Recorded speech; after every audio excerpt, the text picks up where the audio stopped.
It's one of those days during the NFL offseason, and this one I'm the big fan of. This one is like Christmas morning and opening presents to me. I'm Kevin Carroll. Welcome to the Buffalo End Zone Podcast alongside Andy Young. The scheduled release day is one of those ones that gets me all juiced up, Andy. I look so forward to it, so much more than going into the draft. That strikes me as opposite of how I would think you would respond to that, because you don't like a lot of the things that go on in the offseason. You're like, just get me to the games.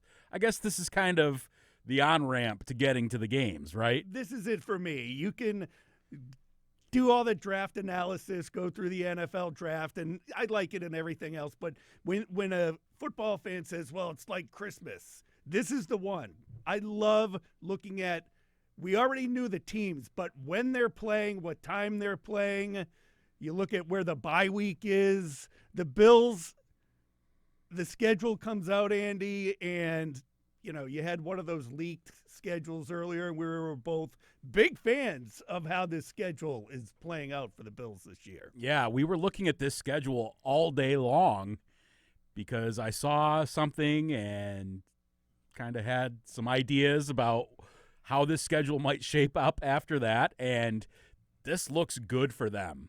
I think there's a few key moments. Obviously, you start the season against the Ravens, and that's going to be awesome. Perfect way to kick things off, a test right away, and that game might mean something the entire season long. But then there's different stretches where the big games against non-division opponents are kind of broken up. There's some nice stretches late in the season with some home games when it matters most. Home heavy in the front and a little bit on the back end, too. Heavy in the front and the back. Hey-o. That's how we roll. All right, Jordan, pull up the first full screen for us on the first chunk of the season. Like Andy said, they're opening on Sunday Night Football against the Baltimore Ravens. Andy, primetime game. Last year was kind of a yawner with the Bills opening against the Cardinals with a 1 o'clock kick. This is going to have all the hype. You want the offseason hype leading up to the season opener. Lamar Jackson, Josh Allen, two of the top quarterbacks in the year. Ravens stuck it to the Bills down in Baltimore early in the season last year. Bills had the last laugh with the win in the playoff game. So the divisional round game against the Ravens, that's how the Ravens season came to an end, and the next season will begin back at the scene of the crime.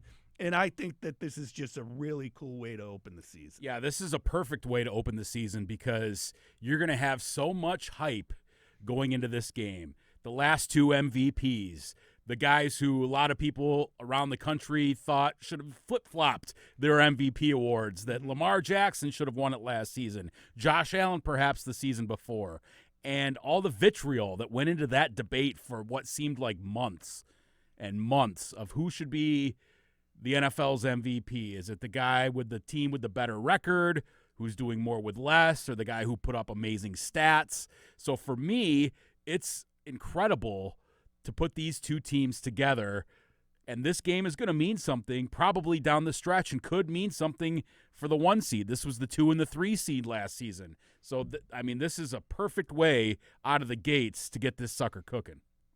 Add to that, Derrick Henry, new contract, James Cook. You can tell he's jealous on social media. Maybe James Cook comes with a chip on his shoulder for that first game against the Ravens, Andy. Such a cool way to kick things off.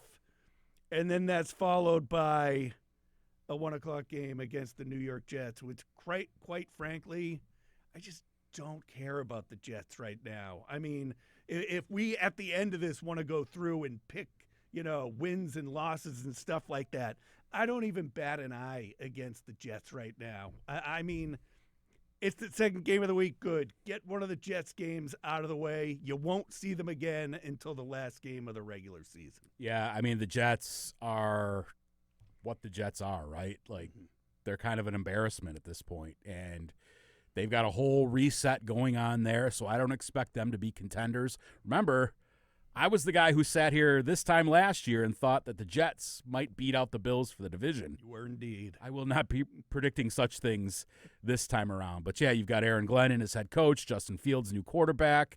There's still some weapons there. But, yeah, the Jets early in the season in the Meadowlands. I'd rather go to the Meadowlands in September than in December, so I'll take it. heavy primetime games in this first chunk. Now you go to the Dolphins at Buffalo, Thursday Night Football. It was the Bills at the Dolphins on Thursday Night Football last season. This time the Dolphins come up here, and this season kind of flip-flopped with having the Dolphins up early and then going to Miami later in the season. That way everyone's happy. It's warm weather for both games. Stevie Johnson, our colleague, our esteemed friend and colleague from the Buffalo End Zone postgame show, keeps posting this clip on social media of me in Miami after that game last year, looking like I had just gotten out of a bowl of tomato soup.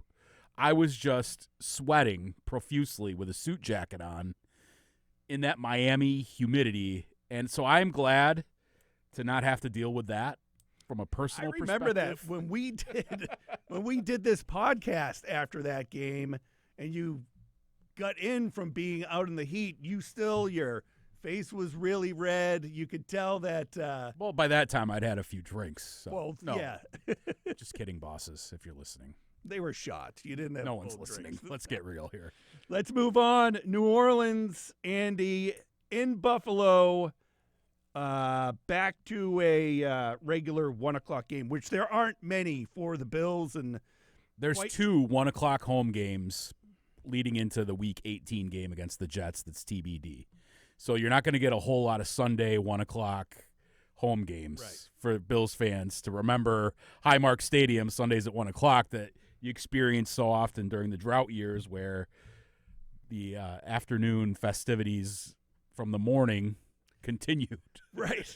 And the Saints, Andy, are one of those teams that, they're one of those up in the air teams at this point. I mean, you look at it while we sit here in May, and that's just another win for the Bills. Like, as you look at this, just kind of chalk that one up. Yeah, and their quarterback situation obviously in flux with Derek Carr retiring just this past week. And Tyler Shuck, the draft pick out of Louisville, who knows what's going to pan out there if they go to a veteran, how that all is going to happen. So, I mean, the Saints have not been like a strong contender in a while now. They've been dealing with salary cap hell of their own volition for many, many years. That's sort of the model that they follow, that they always kick the can down the road, but it's starting to come home to roost for them. Back to primetime games, back on Sunday Night Football. I thought that this might be a possibility for the Bills and Patriots to be in primetime just because there is a lot of hype around the improvements the Patriots have made. Now Mike Vrabel is there as their head coach, and they come to Buffalo Week 5, primetime, another Sunday night game on NBC, and this could be intriguing depending on how the season ultimately starts. On paper, you and I would both easily say that, this should be a game that the Bills win, but who knows? I mean, again, with the Patriots and what is going on there right now, it's hard to look at right now and just say something's easy for them. Yeah, and I think that this is certainly going to be an improving team with Mike Vrabel, with Drake May, with Stephon Diggs, old friend, with these different cast characters that they have there in New England. Mac Hollins. Yeah, Mac Hollins, right? Investing in different positions that they really needed and kind of resetting that organization after what went down with Gerard Mayo and the last fumes of the Bill Belichick era. It wouldn't stun me. I wouldn't predict this, but it wouldn't stun me if the Patriots were definitely able to give the Bills a game and perhaps knock them off in one of these games this year if the Bills don't bring their best or are dealing with injuries at the time, whatever that may be. I think the Patriots are a sexy pick to be one of those teams that makes the come up, and it wouldn't be surprising at all for them to nip at the Bills' heels. I still think this is by far the Bills' division. I think that more confidently than I did going into last season, no doubt about it, because they proved it. So while the Patriots certainly are perhaps on the rise, I think they're still little brother to the Bills right now, and that's 3 straight home games in September into early October. That is just luscious for Bills fans because that's going to be awesome. Tailgating, couple night games, the whole deal there, and a 1 o'clock game in the mix. That's just awesome. Like to experience that weather that time of year before it gets nasty and disgusting out like it will a couple of weeks after that. Yeah. That's a nice stretch. And you get the Jets, Dolphins, and Patriots all in the first chunk of the season, whereas last year they played the Patriots twice in 3 weeks. I think the Jets games were kind of close to each other. This just plays out better with not having all that on the back end. I get the league wants those conference games at the end to determine what's going on. But where the Bills are and the rest of the AFC East, let's spread them out, get some early matchups going, and then move on. Would it shock you if the Dolphins somehow fell to last place in the division? No, not at all. Even below the Jets? The Jets look like they're going to stink. But I just think the Dolphins are a mess. Yeah, they're aging. They've still got really dangerous players. Right. Obviously, Jalen Waddle, Tyreek Hill, and the like. And if Tua's healthy and slinging it the right way and he's not under pressure, that's the key with them. Right. If Tua is under pressure at all, he's just a completely different quarterback. They're kind of revamping their defense. They got Kenneth Grant, who was a guy that I really liked for the Bills. So him with Zach Sealer on the defensive line for the Dolphins. I know we're kind of skipping around here, but we're talking about one same stretch. So I don't see them falling to last place, but I definitely think the Patriots can overtake them. Absolutely. Interesting Monday Night Football matchup in Week 6 with the Bills hitting the road to take on the Atlanta Falcons, Andy. You and I were talking about this earlier before the schedule release. Bills taking on the Falcons. It's been a while since they've been down to Atlanta. I don't think Josh Allen was even the quarterback. I think Tyrod was. Atlanta seems to me to be another one of those teams out of the NFC that there's a lot of question marks surrounding them. Yeah, I mean, obviously they're trying to move past the Kirk Cousins era and into the Michael Penix Jr. era, but they've got a lot of really nice pieces. When you're talking about Drake London, Bijan Robinson, I mean, Kyle Pitts has been underwhelming but is still talented. And then they've really focused in on their defense with their pass rush, which has been a big bugaboo for them for a long time. But I think Atlanta's another team that is percolating on the rise. But that's all going to depend on what happens with their quarterback situation and if Penix is good.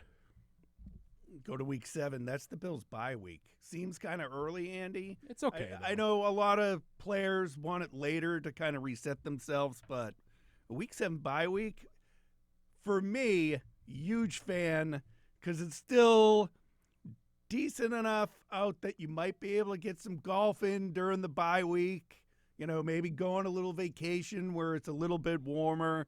Week 7 bye week, loving every minute of it. And then that follows with a trip to North Carolina with the Bills at the Panthers with another 1 o'clock game, Andy. And that's one when you talk to Bills fans out there that if you want to pick a road game to go to, why not go to North Carolina to see this game? We're still in October. I mean, talk about taking a golf trip and then going to see a football game. Why not? Why don't you do this? Go down to Atlanta, play some golf, stick around for the bye week, then stick around for the Charlotte week, and then play the Panthers. As far as the bye week goes, we'll get to the Panthers in a second here. That is a little earlier than I'd like. I'd maybe like it a little bit later into the schedule. It is what it is. Right. But, you know, here's something to think about. A Week 7 bye week, who's suspended for the first 6 games? Larry Ogunjobi, Michael Hoyt. That's going to give them another extra week to ramp up and come back in that Panthers game Week 8. That's perfect. That almost falls perfectly. That almost seems like it was done on purpose. Right. And then we're going to have that whole conversation about, like, who are the odd men out on the defensive line, right? If they're going to have to cut somebody, how that's all going to work out. That's a good problem to have. Panthers, another team that has really, really struggled, but you'd think with their quarterback situation looking like it stabilized a little bit more last season with Bryce Young. They're trying to bring in some talent around him. But, I mean, come on. The Bills should rock that team. That should be pretty easy. However, Andy, coming off the bye, maybe looking ahead to Week 9 and your home game with the Kansas City Chiefs, who's up on November 2nd, don't overlook the Carolina Panthers as you get ready for another home game against the Chiefs like last season at Highmark Stadium. This one with a 4:25 start. Which they've been doing. That these last few games have been 4:25 games against the Chiefs during the regular season. CBS wants that national game of the week feel with those two heavyweights. But if you look at this slate, right, you're going to start to get into a little bit of a tougher stretch for the Bills. I mean, to me, if 6-1 or better is not out of the question going into this Chiefs game. Say, for example, maybe they lose to the Ravens week 1. Mm-hmm. I think they can reel off 6 straight wins after that. Jets, Dolphins, Saints, Patriots, Falcons, Panthers. Absolutely. So you're looking at 6-1, maybe 7-0. I mean, if you're 5-2 there, you're probably not even that happy because you lost to a team you don't think you should have. Mm-hmm. But you go into this Chiefs game, which is always seems to be in this region of the season, kind of not the early part, not the very, very late part. They like to kind of sandwich that sometime in the middle couple of months of the season. And look, the Bills have had the Chiefs' number in the regular season. And so we're going to have this same conversation that we had last season, which was hopefully the Bills lose during the regular season right. and win during the playoffs. Right. This ho-hum, it is what it is. But to me, it still matters because the 1 seeds certainly could be on the line in that game. You never know how it's all going to pan out. So, again, not to go down that whole road that we went last year where people were like, who cares? Call me in January. Right. I mean, come on. That's going to be an awesome game. It always is. It always is. Little Florida flavor for Week 10 and Week 11. Now they go down to the Dolphins on November 9th, Andy, and I think we're hitting November, and it's the time of year where it might not be brutal to be playing a game down in Miami. That's a 1 o'clock start, so the sun will be out for that one. Yeah, I mean, you're getting your 2 Dolphins games over basically in the first half of the season, which is kind of a departure from what we've seen. And this starts kind of a little bit of a stretch here where the Chiefs, Dolphins, Bucks, Texans, Steelers, Bengals, like there's a stretch here now where you've got to come off a really good start to the season like I just was talking about and then give yourself a chance in these games. Obviously, I think the Bills are a better team than the Dolphins, and that leads into the Bucks, which they will have already played the Bucks at Tampa in the preseason. I hate when that happens. I think it's silly. That preseason schedule that came out just rubbed me the wrong way. And I'm not the one who has to travel or anything for it. But yeah, so we'll just get into it, the preseason for right now. Week 1, home for the Giants. Week 2, at Chicago, which seems to have replaced Detroit as the every game matchup in the preseason, every season matchup. And then week 3 at Tampa in August. So they'll see Tampa twice. But right? now Tampa up here. Yep. 1 o'clock game. That's the second 1 o'clock home game. And really the only fully scheduled of the 2 right now, right? Yeah.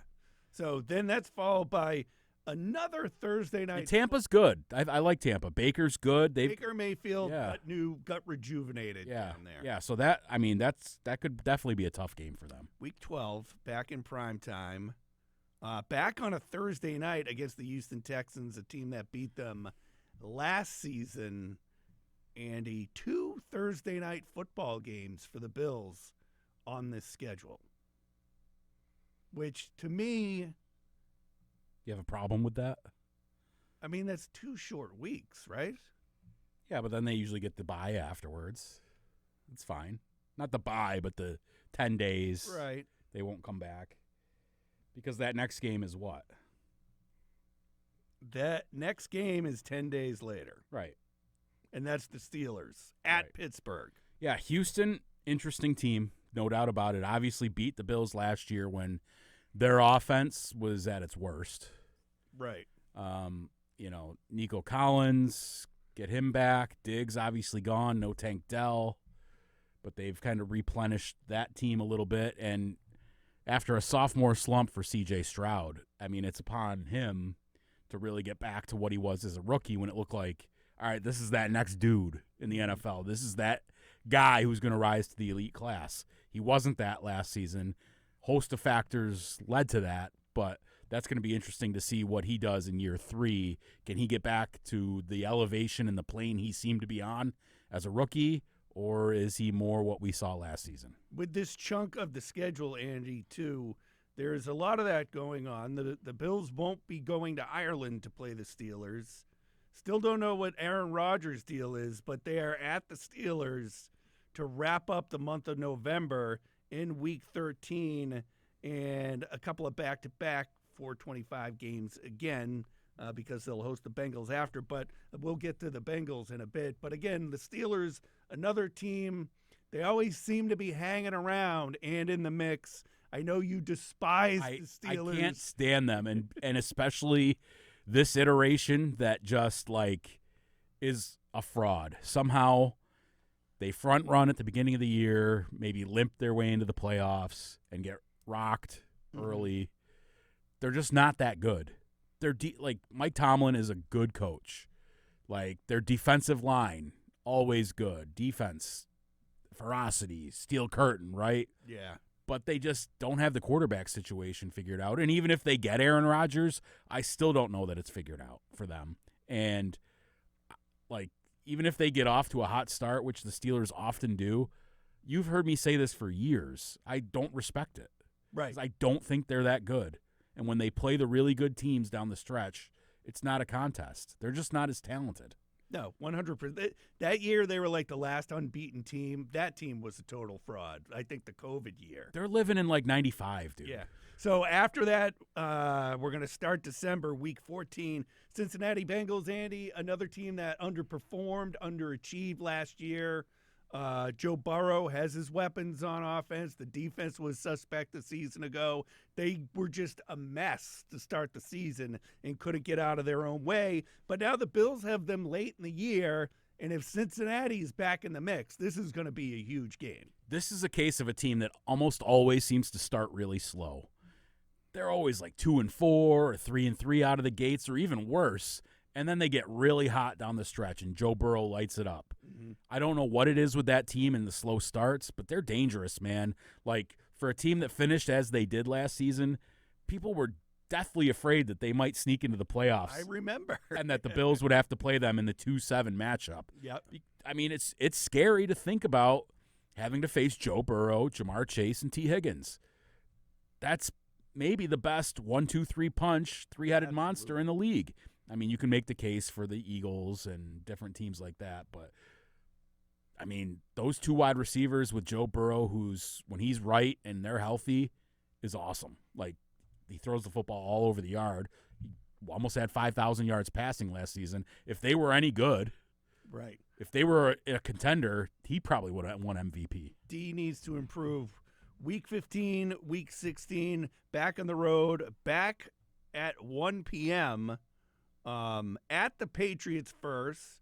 It'll be interesting to see how the Patriots grow throughout the season and how this goes with the Bills traveling to Foxborough. I always go back to a few seasons ago when the Patriots were total trash, but beat the Bills on like a last-minute touchdown and just stunned the league because the Bills had looked so good at that point. That just sticks in the back of your mind when you think of the Bills going to New England. But then again, Josh Allen has owned the Patriots here in Buffalo and in New England. Yeah, I mean, you had that Mac Jones game, the win game. Yeah. But to me, it's still the Bills division. Like I said earlier, it wouldn't stun me if the Patriots are on the rise and better and can give the Bills a game and even might nip him in one of the games. But, you know, if you're a Bills fan, you're optimistic that that's still another year or two away. Yep. At the Cleveland Browns follows that. Shedeur Sanders. Can they play all 5 quarterbacks? Right. Shedeur, Dylan Gabriel. Will Deshaun Watson be healthy by then? Right. And Joe Flacco. I forgot Flacco was there. So who knows who would be playing quarterback when they end up seeing them right before Christmas. Our old buddy John Scott thinks that Joe Flacco will start the year.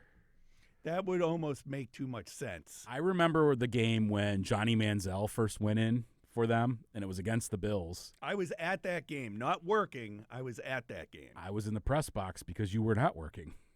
Oh, that's right. And Because John was there too, sitting in the stands. Yeah, and Manziel came in, got flattened, and I wonder if we'll see it by that point. Is Shedeur Sanders in or Dylan Gabriel? Have they figured that situation out? Right. That'll be something to keep an eye on. Week 17, right after Christmas. This December is the game 28th. I'm really looking forward to. Super Bowl champion Philadelphia Eagles in Buffalo this time around. Like, I think a lot of people think back to the Bills at the Eagles and the missed opportunity there with the miscommunication between Josh Allen and Gabe Davis and the defense just falling apart. Was it in overtime or at the end of the game? That was in overtime, I believe. Yep. But defending Super Bowl champs in Buffalo, 425 start, late in the season. Interesting. Yeah, it'll be really interesting because that late in the season, there's a chance that there could be nothing on the line for either of these teams. Like, think about how early the Bills clinched last year. Eagles, I would expect to be right in that mix, to be atop the NFC again. Mm-hmm. So maybe there's nothing on the line, but maybe it's a Super Bowl preview. Maybe one of the teams needs it to win their division, whatever. So that's a really fun matchup. It's one of, I think, probably 3 pick-em-ish games to me this year. Obviously, Baltimore, that's a 50-50 game to me in the opener. Mm-hmm. Chiefs is a 50-50 game. And this, right? Yeah, oh yeah. I mean, Bills will be favored against Cincinnati, I would think. I mean, this is all projections. Who knows? I mean, they could be, 8-8 or something at this time, and you're like, oh, my God, are they going to make the playoffs? But who knows? But super fun matchup. I mean, Philly's so good. Jalen Hurts is a gamer. Like, he's kind of like Josh in some ways, in that, like, the stats aren't always the prettiest, but he gets a job done with running and different things. The battle of the tush push, whatever. I was going to say that, yeah. Happens with that nonsense. Maybe. And they're scary, man, because they're just so talented. Them and Baltimore, I think, are the 2 most talented teams in the league. And who knows how the season plays out. I mean, Week 18, Jets at the Bills, Highmark Stadium, their last regular season game. Depending on how the season goes, you never know. Maybe it's the last game at Highmark Stadium, but it's the Jets. What's cool about this, and I alluded Lay it to on this me, earlier. Andy. Yes, you know this stat already because we already talked about it. But I thought, and I said this earlier today before the schedule came out, I thought that the Jets, whenever the final home game was in the regular season, would be the perfect opponent for that for the Bills. And here's why. A, they fought for years and years and years in the division in the AFC East, but the Jets were the original opening team in the regular season when Highmark Stadium, then Rich Stadium, opened in 1973. So it's a perfect bookend to me. Yeah, absolutely. The first regular season home game was against the Jets in 73.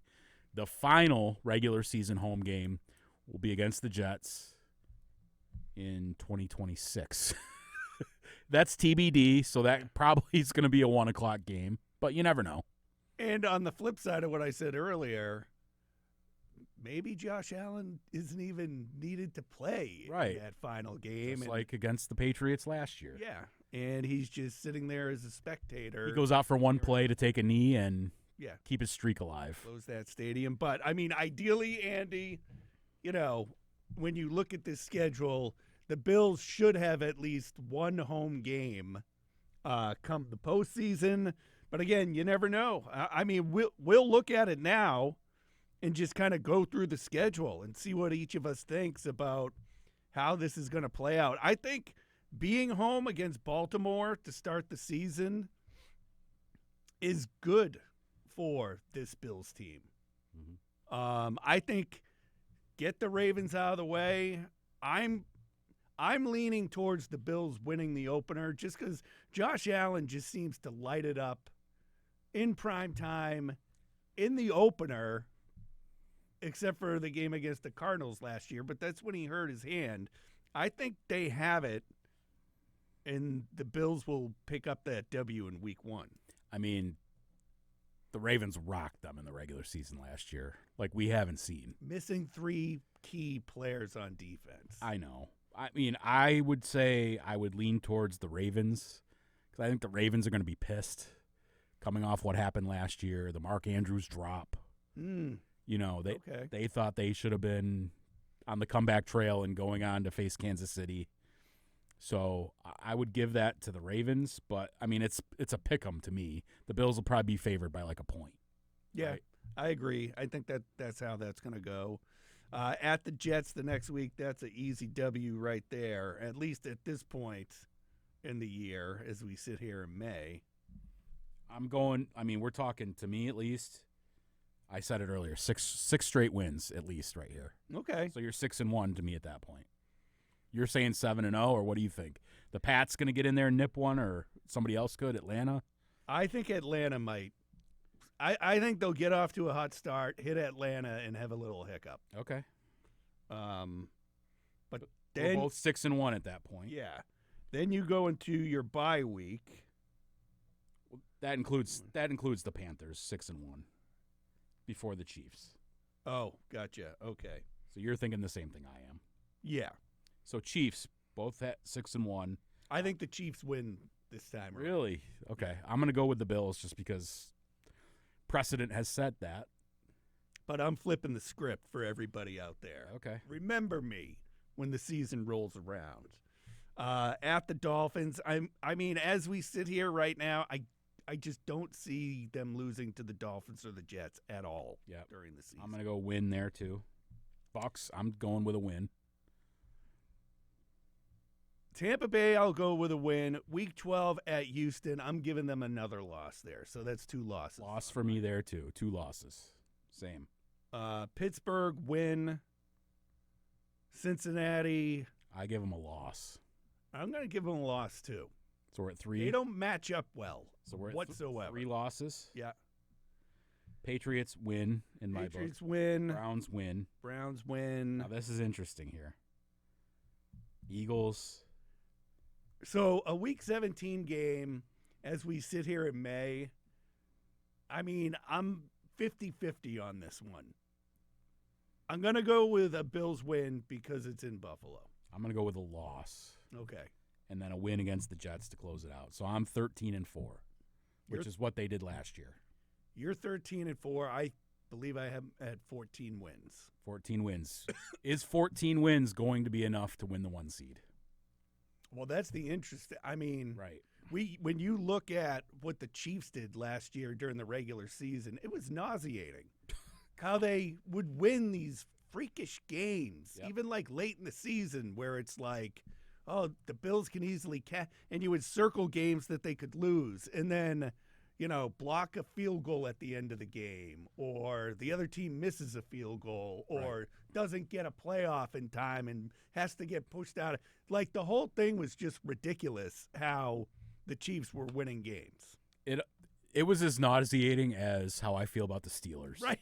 Like it got disgusting. Like I really respect and appreciate the Chiefs, but what they did last season was like gross.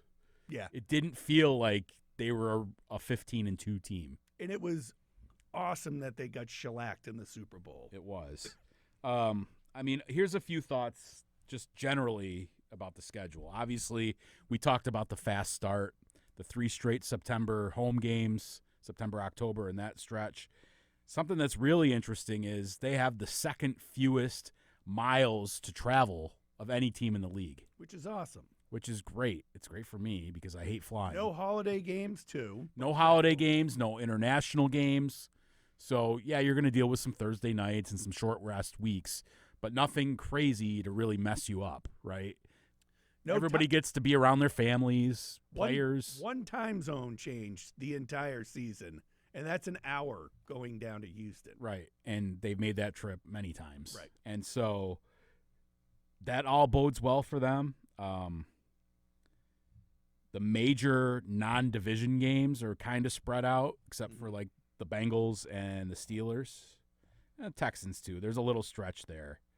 Texans, Steelers, Bengals. But mostly it's spread out. Like there's weeks between Ravens, Chiefs, and then you get that stretch of Bucs, Texans, Steelers, Bengals that is the clump Mm-hmm. of those difficult non-division games.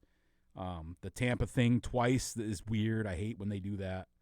And then you get 3 of 5 at home to close it out, including 2 straight. So if you're trying to close out a division, win the 1 seed, whatever that might be, you're going to have every opportunity. Yeah, you're going to face some tough teams, but you're going to have it in your court in all likelihood. Yeah.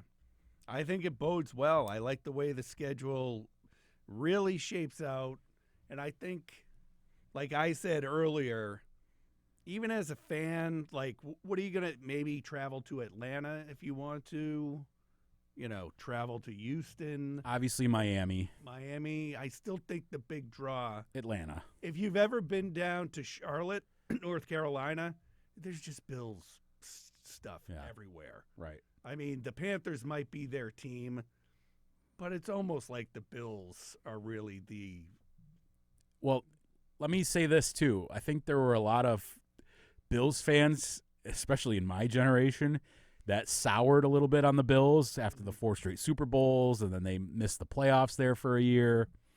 And Frank Reich goes down there to become their quarterback when they expanded. Bill Polian's their initial GM. And the starter jacket. I had the Carolina Panthers starter jacket. Whoa, what? In 95. I've known you forever. I didn't know that. Yeah, because the Bills kind of like, when you're a kid and you're like, oh my God, the Bills lost again. There's an expansion team. It was the era of the cool starter jacket with the bright colors. Oh, yeah. So everybody liked their Charlotte Hornets back then and their Carolina Panthers. So I kind of started to like the Panthers a little bit as a kid. I migrated back to the Bills in my later years. Yeah. But and then a lot of people were either snowbirds or relocated to North Carolina in that era. Mm-hmm. So that's why I think you see a ton of Western New Yorkers or Bills fans down in the Charlotte area. Let me tell you a little story because of where you're from down by Jamestown. Mm-hmm. I went down to Charlotte for my anniversary a long time ago. Took the wife to see Fleetwood Mac. We just picked a random city that they were performing at, and we went down to it. I would love to have seen Fleetwood Mac in full force. Night after the Fleetwood Mac concert, we go to this local bar. The bar back is a kid who I covered who played football at Southwestern. Okay. Dustin Bowser. Not that anyone listening to this would I know him. who he is, but you remember him. Yeah. So Awesome running back. Great running back. I think he went and played at Cortland or whatever. That's weird. Yep. Next night, my wife and I go to a different place to just hang out. The bartender was a running back in that same era for Faulkner, who was just at a completely I don't think they were pals or hanging out or anything. They were rivals. Well, they were rivals back then, but it's just weird to be down there. Every place we went to, there were people from Western New York working. You'll find that in a lot of those southern cities, man. Yeah. So it was just wild. It's just a weird thing that if you're from the Jamestown area, you know Faulkner and Southwestern did not like each other. Right. And those are the 2 bar people I run into. Yeah. Yes, I'm at a bar a lot. Hey, it happens. That's what we do on the road. Hotel bar. Yep. I don't like to leave. Yeah, I mean, when you look at this overall slate of games, road trip wise, to me it's Atlanta, which is an awesome city, and Charlotte. Yep. I mean, Miami you can always do, and you could find things to do in Pittsburgh, which is a great city, but I don't love the idea of them late in the season. Right. Cleveland, whatever, like Houston, I'm not a huge fan of. People might come after me, you Houston lovers, but I've never been there. I haven't loved my experiences in Houston for whatever reason. That's fair, and the Bills haven't really either. No. Every time I think of the Houston Texans, I think of embarrassing Bills losses. Last year, the playoff game in 19. The one where J.J. Watt. On EJ. Was that E.J. Manuel? Yeah. Tip ball, interception. Took it back 99 yards for Yeah. pick 6. Oh, man. So that's never a good trip. Did you want to talk about rookie minicamp a little bit before we go? Yeah, before we wrap things up, rookie minicamp was over the weekend. We were both out there on the day the media was allowed to get a look. the guys I play hockey with on Saturday all wanted to know how the defensive players looked, and I was like, it's pretty hard to tell. You were actually the one covering the defense. I'd peek over there, but you're so busy. I was dealing with offensive guys. So Max Harrison stands out immediately. Okay. He looks like an athlete that just, and it's obvious why, has a different gear than the other guys, than some of the other rookies that were out there. He has speed. You can just see it in the way that he runs. You can see it in the athleticism and the natural ability, in the way that you'll hear this a lot when you hear about cornerbacks. Flips his hips. Mm-hmm. So he's in a back pedal and then he can turn and run, or vice versa. Or he's backpedaling and then he can run forward to go charge a ball in zone defense. Yeah. Or if he's press man, how quickly can you get with the guy and then shadow him and play trail coverage on him, right? He just looks really natural in that regard, really smooth. And I think he has all the physical attributes that is going to make him a really good player. He said they threw a lot at him and that his head was kind of spinning a little bit. I can imagine. Just because they're trying to install so much right away. Like, they're taking all the stuff they learn about terminology. I mean, the plays are the plays, but it's just what you call it, right? Mm-hmm. Here's how we call this zone coverage. Here's how we call this blitz, as opposed to how the University of Kentucky called it, right? How they name things. That's the hardest part for these guys. He said once he gets that down, like, he'll be good to go. Can't wait for the vets to come in, but he's kind of soaking it all in at the same time. I mean, TJ Sanders, you don't get a whole lot in shorts and T-shirts from defensive linemen. Deion Walker, the other defensive lineman, defensive tackle, huge dude, massive individual. During the portion that we were allowed to shoot video, he was kind of held out a little bit when they were hitting the sleds. And Brandon Bean alluded to that they were going to work on his back injury. And I talked to him after practice, and he basically said, sometimes just getting the mental reps, sitting there watching, listening to coaches coach up the other guys, and just, mental reps, as they say. That taking it slow with him a little bit. He's in a good spot, but he's not out there. Yeah, Landon Jackson, talk about a perfect fit for a Buffalo Bill, says all the right things. He looks like the stature and size and athleticism of Greg Rousseau. Mm-hmm. It's uncanny.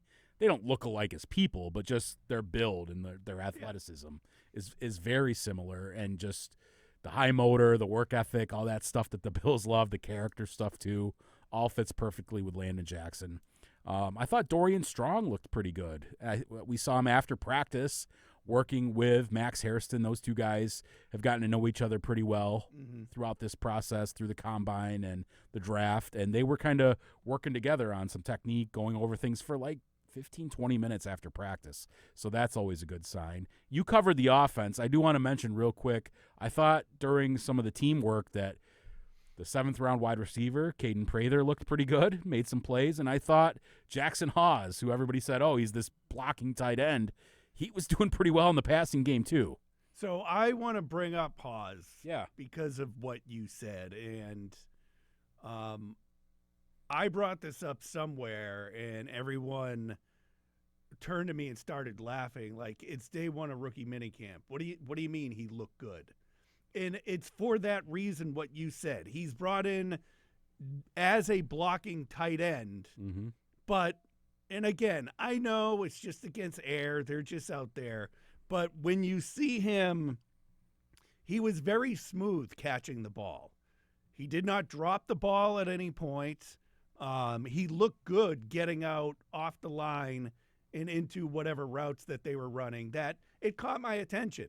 Whatever happens with him, who knows? But he sure didn't look like someone who is one-dimensional and will only be in there to block. If he can come in and be their third tight end this season and provide more offensively than Quentin Morris did, who coincidentally has now signed with the Jacksonville Jaguars. Yep. So Quentin Morris officially gone with the Jags now. I think they were looking for a little more from that position in terms of the ability to contribute, to at least be a threat to be passing. If to be catching the football if you're on the field. And we also talked, too, I think you and I, about maybe you don't have to use Alec Anderson as much. You can use an actual tight end in the jumbo set, a second or third tight end. Use Hawes instead of Anderson if you want to. And he's a great blocking tight end. I think most scouts said he was the best blocking tight end in the class. But then, obviously, he has more of an ability to be at least a decoy or a threat in the passing game than Alec Anderson did. Yeah, 100%. And you brought up Prather.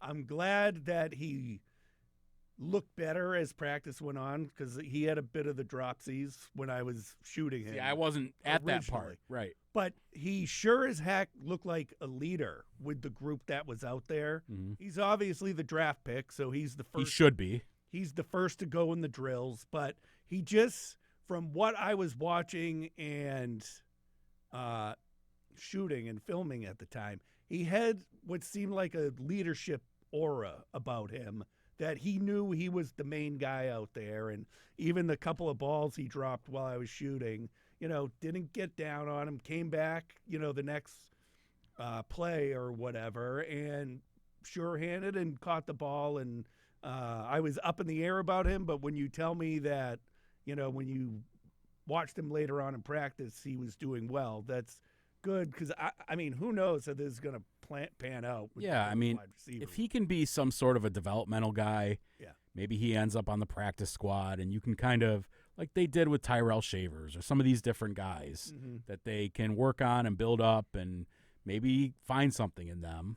I mean, Prather, I think, had some pretty nice athletic traits and obviously some good size, which they don't have a ton of outside of Keon Coleman. Absolutely. And Shavers is a pretty tall guy, too.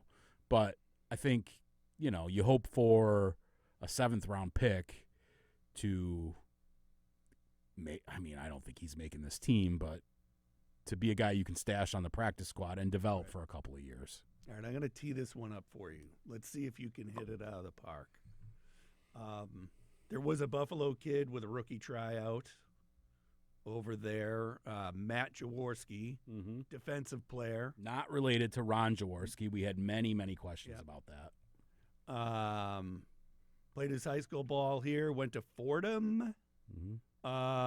Did get a rookie practice thing with the Seahawks, so he had already been through the deal, but seems like a long shot for him to pull off what happened last year. Yeah, great story there. I don't know that it's going to turn out like it did with Joe Andreessen, who was a revelation, and that was you don't have those stories very often. But Jaworski, I think you talked to him, right? Like, what was his take on the whole process? He was basically like, it's a lot to get into. He was super happy to be, and who wouldn't be, to be putting on your hometown team's helmet and jersey, even though it's a practice jersey. And he said the fact that he did go out to Seattle the week before, he knew more of what to expect. But even before that, Andreessen actually and him were working out during the offseason, with Joe letting him know what to expect when you go through these shots with NFL teams that they go through during rookie mini camps. So he had an idea of what to expect.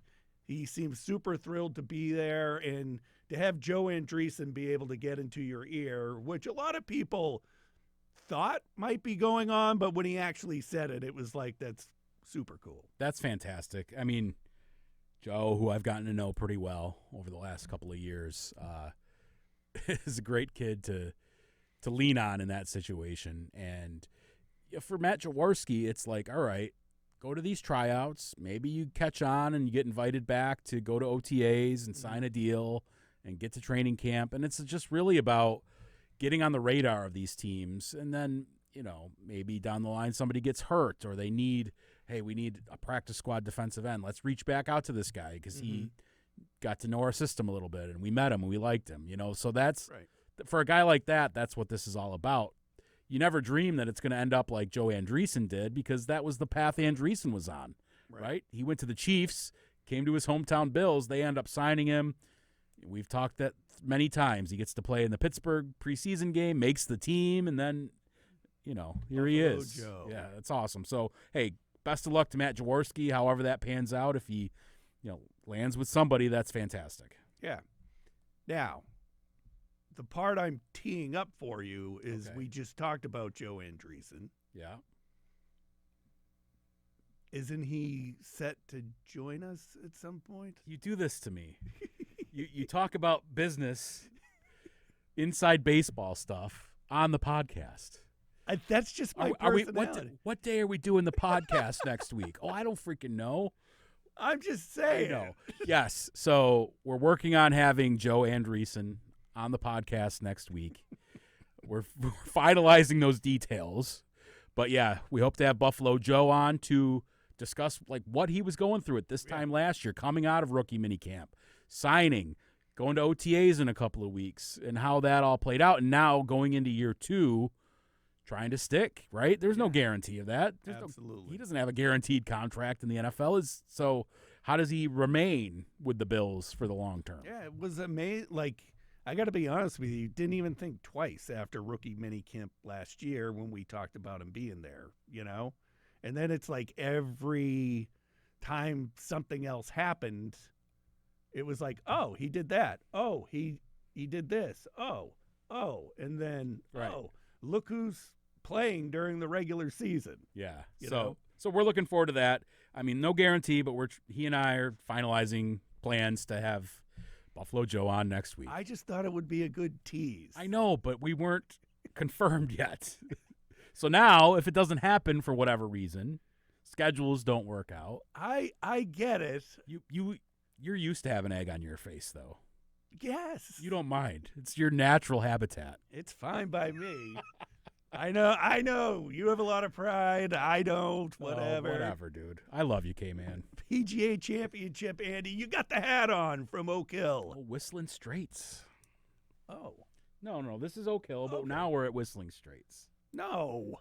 Where is it now? Quail Hollow. Well, that's Club. what I meant to say. I was going to say, speaking of North Carolina, Yes, Quail Hollow. I'm sorry. Quail Hollow. I got to go with Scotty Scheffler, Andy, off the top. I can't not go with him, but I do have maybe Victor Hovland in the mix, which I messed with you so when bad. I told you, you were like, really? Victor Hovland? And you made me second guess having him in the mix. But I like to get in the K-Man's head, whether it's golf ourselves or his golf pool that he's doing. I don't think I was like, really, Victor Hovland? Huh. And he's like, wait a second, what? What's wrong with Victor Hovland? I'm like, I have no idea. I love majors in golf. Yeah. I'm looking forward to it. Scheffler, Rory, all that stuff, you know. the live guys are Yep. are in it. So I mean, for a guy who I really didn't like for a long time, Bryson DeChambeau has really grown on me. So he's so much fun. The way he's treating things on social media yeah, with his YouTube videos and clips and just having fun with the game, I think is huge. I think he's got a lot of fans on his side Right. that were against him. He's not being stodgy, which has been What? the argument against golf for so long. It was this aristocratic sport, and everything had to be calm and perfect and That's quiet. why I and started playing. to be stodgy. Yes. You're not stodgy. Go to the country club, Oh, stop. the Winchester Country Club. Stop.